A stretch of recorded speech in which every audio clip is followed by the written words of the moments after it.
basically there's other content creators out there that don't really know how to like market themselves and stuff like that. So I've been kind of like active in this other group, helping them get their stuff off the ground through like making shorts for them and helping them edit shorts. They do a podcast. You know, it's really hard to schedule people too, because a lot of people are busy. You know, a lot of people work. So really what ends up happening is you get like maybe like Friday, Saturday, Sunday, like certain blocks where people are free. So even if you said, okay, you know, I'm going to do interviews each one of those days, it's hard to get two in one day sometimes.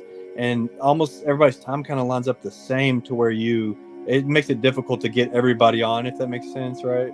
And people are in different time zones, and that can make things complicated. And I mean, sure. We're not too far away from each other in terms of like, you know, global YouTube, but I've noticed you've done a couple shorts, like promoting some other YouTubers as well. And that's pretty awesome, you know, when people are getting together and doing that, and also just kind of collabing and doing some different streams and things. Yeah, I mean, I think we're in like a weird stage in TCGs, right? I mean, I think that I think people focus too much like on stuff that doesn't necessarily matter to everybody. It probably matters more to like a small majority of people, you know, whether that's like prices or just, you know, everything that's going on in trading cards right now. But I think we're in a space now where, you know, people need to get back to what it's all about, and just, you know, have a good community and have fun and play the games. Or if you don't play, just collect. I mean, I know speculating's fun. I love doing it myself, but I think that time's kind of over, and I think people need to learn to adjust. Or, you know, I think what we're seeing right now is a lot of people that aren't really fans of stuff, you know, exiting the market or exiting the space in a way, because it's, you know, as the money dries up, a lot of those people that were here for the money are going to leave.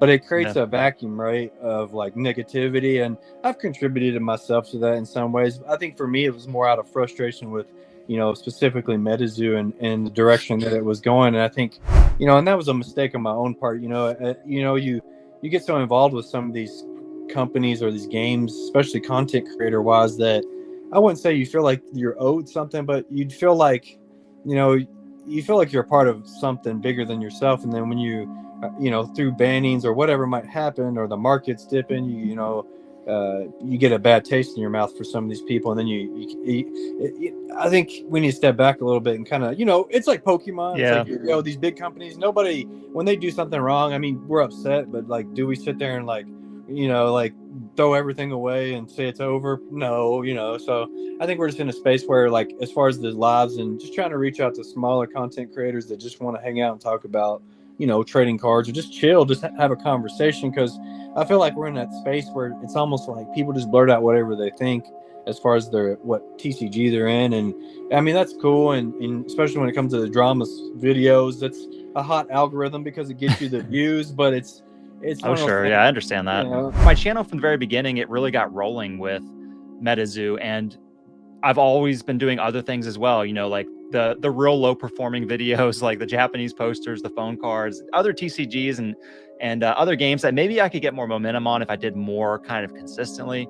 But I really just wanted to put out a video and be like, you know, I wanted to be transparent and say, if you're here for MetaZoo, you're going to get more, but you're going to have to stomach the other stuff too. And if you're not here for MetaZoo and you hate MetaZoo, you got to know that I'm still doing MetaZoo as well. So it was really kind of like being transparent about my identity. And I know that's a thing on YouTube, because I remember watching a YouTuber who I was really into for graded comic books. And I want to do some actual graded comic books on my channel as well. I want to do a bunch of stuff. I want to experiment. I want to do like try some maybe entertaining, nerdy YouTube shorts and, you know, see if I can do anything with that. And there's just a whole lot of things that I want to do, but I don't want to push people away. Because going back to this guy who was I was following for his graded comic book stuff or his regular comic book stuff, he all of a sudden started doing NFTs out of nowhere. Like just took a hard turn. He like I think it was NFTs maybe related to comics, and that was a transition, but it was video after video, day after day, and there was no announcement or anything. And I remember just unsubscribing and being kind of disappointed, which is, again, like you were saying, like, why do you get mad at a content creator or whatever? But people get invested in what they watch, and it's just kind of like, dude, I really like your content, and now you're talking about NFTs. I don't even know what's going on. You didn't communicate. And I've seen YouTubers just stop and not say anything and disappear, and you wonder if they're like, okay. I don't know if that's ever happened to you as something you've watched. You know, I've seen that happen too, like a guy just doing it consistently and then really revving it up, doing it a few times a week, and then This guy I'm still subscribed to hasn't done a video in like 6 months, I think more, and he hasn't said anything or responded to any comments. And you just wonder what happened. So I just thought I wanted to make a video and say, you know, this is my train of thought. So I don't feel bad the next day when I'm going to do a random video on something I've never done it on before. I don't feel bad because I've communicated that. I got you. Yeah. If I'm going to refocus and say, okay, I've decided I'm going to really go down this path of graded comics or MetaZoo or what have you, I'm going to let you know that as well. And just so when I know I have a subscriber, I don't feel like they're subscribing and then I'm going to disappoint them. You know, I kind of need that security myself when I'm making videos. So that was just something I did with that. I wouldn't really say anything's really changing. I'm still doing the same identity, but I guess I have more confidence in coming out and doing like the video I did today, which is a low performing video, but like, you know, I wanted to share that I bought these posters and why I bought them, and that might be helpful for some people, you know. I think a lot of us get confused, you know, and even myself, and I think about this in my own channel. It's like, I'm not even like beginning to like be where I want or need to be really. So it's like, I think, you know, it's this sense of like, oh, I'm going to get this. We've talked about this before a little bit. The 1,000 subscriber mark is a great a great point to get to and a great goal. And I think though, it's like you stop experimenting so much because you think to yourself like, oh, I'm really working. This is really working. And really, it's like you said, you know, you sometimes you just gotta dive into the deep end and just, like you said, just put out whatever you want. And now that you've, you know, kind of made that clear and or whatever, you're moving forward, you can, you know, just take those risks. And I wouldn't even call them risks. It's just like I said, you're experimenting. And I think at the end of the day, like the most important thing is, from your audience standpoint, even, is just being you, and that's something that you would do, right? I'm sure they appreciate the letting them know. And I think at the end of the day, like the stuff that you're into, just show it off, man, and put it out. I think as far as growth is concerned, if you want to experiment, I tell people all the time, shorts are like the best place to do this. They really are, because it's like you can get it. For example, this last week, you know, people say all the time, you know, you can't make this content or that content. My whole channel is based off of random content, right? So it's like, I literally the other day I posted a few Mandalorian videos and they got like 2,000 views in like an hour. Nice.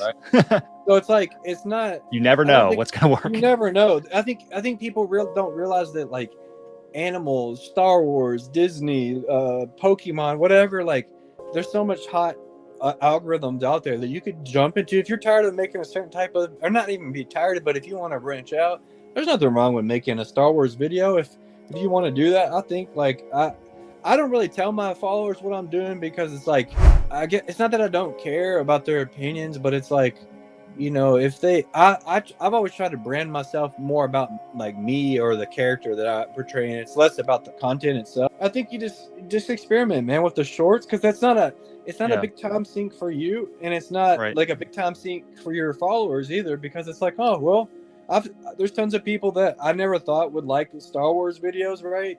I posted them, and I've had like, I love the Star Wars stuff because I watch that stuff too. You know, so we all, I think of it more. I've been thinking of content creation more from like, you know, what is my age group, right? So for me, it's 17 to like 40, or right at 40.